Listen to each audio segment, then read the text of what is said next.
PC Wiz Kid here with the all-in-one liquid CPU cooler from Cooler Master, the Neptune 140 XL. 140 because that's the size of the fans, the dual jet flow 140 millimeter fans. Here are the radiator dimensions. You'll notice 38 millimeters there. That's about 50% larger than the standard all-in-one radiators, so we're going to get additional cooling on that one. There are the fan speeds, the airflow, and of course the noise levels, so you can keep all that in mind. Now the tubing is quite large, which is great. You want to have not just the flexibility and durability of it, but also the extra cooling power. And you can see that large copper plate on there, so that's good contact there, ultra fine micro channels for increased heat dissipation, and that nice tubing that I was telling you about. The Cooler Master logo there will glow, and I'll show you that in just a moment.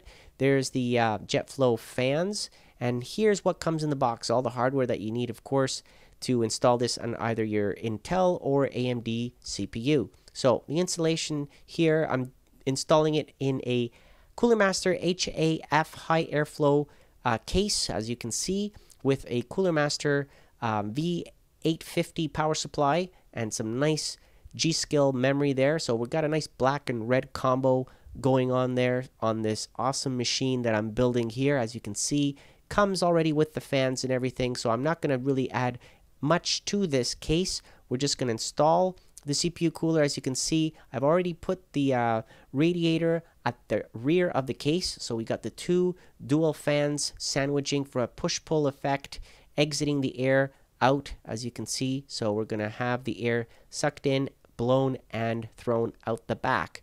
The rear plate, of course, is dual, so you can either use it for Intel or AMD, dual purpose, which is great, less hardware. I'm installing it for AMD today, and I put it at the back of the motherboard, installed the mounts with the screws, put some thermal compound on there, and then screwed on each corner accordingly. The manual is pretty straightforward, easy to install, and I really like this CPU cooler because of that. Installing it was very easy. Okay, now of course it does help to have a nice big case like this Cooler Master HAF to make things easy to maneuver and get in there, of course. But as you can see, this is going to be an extreme machine. And why is that? Well, I've actually installed on this Asus ROG board the 9590 Extreme CPU from AMD. That's right, the one that I reviewed not too long ago that's overclocked to 5 gigahertz.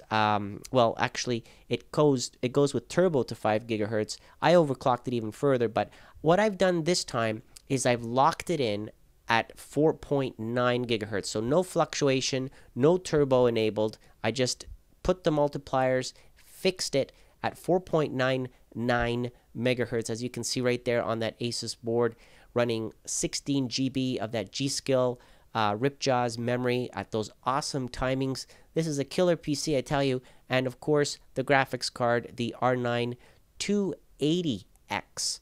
Now, here we are looking at some temperatures in AIDA64. You can see there the motherboard and the motherboard temperature. Of course, the CPU temperatures are on idle right now because we're not really doing a lot of load on here. So you can see that it's fluctuating between 25 and 30 degrees Celsius back and forth. So that's a good idea on idle usage there, what it's doing. And of course, if we were to use it a little bit more, then the CPU fan and the pump will increase in speed. That's the pump, the CPU number 2 there. That's the pump speed. We want that on full load, of course, running and pumping that liquid through that closed loop. And of course, if we run this at full-blown 100% load, which we would never do on a regular basis, but just for this demonstration, you can see that the temperatures instantly shoot up to about 60 degrees Celsius. So we're going to round it off there, running it at 60 if we did full load. So there you go. That's a great performance from this 140 XL Neptune CPU cooler from Cooler Master. Definitely recommend it. I'll add the latest pricing below if you're wondering. And I'd like to thank Cooler Master for providing it. Comment below, let me know what you think. And again, thank you for watching.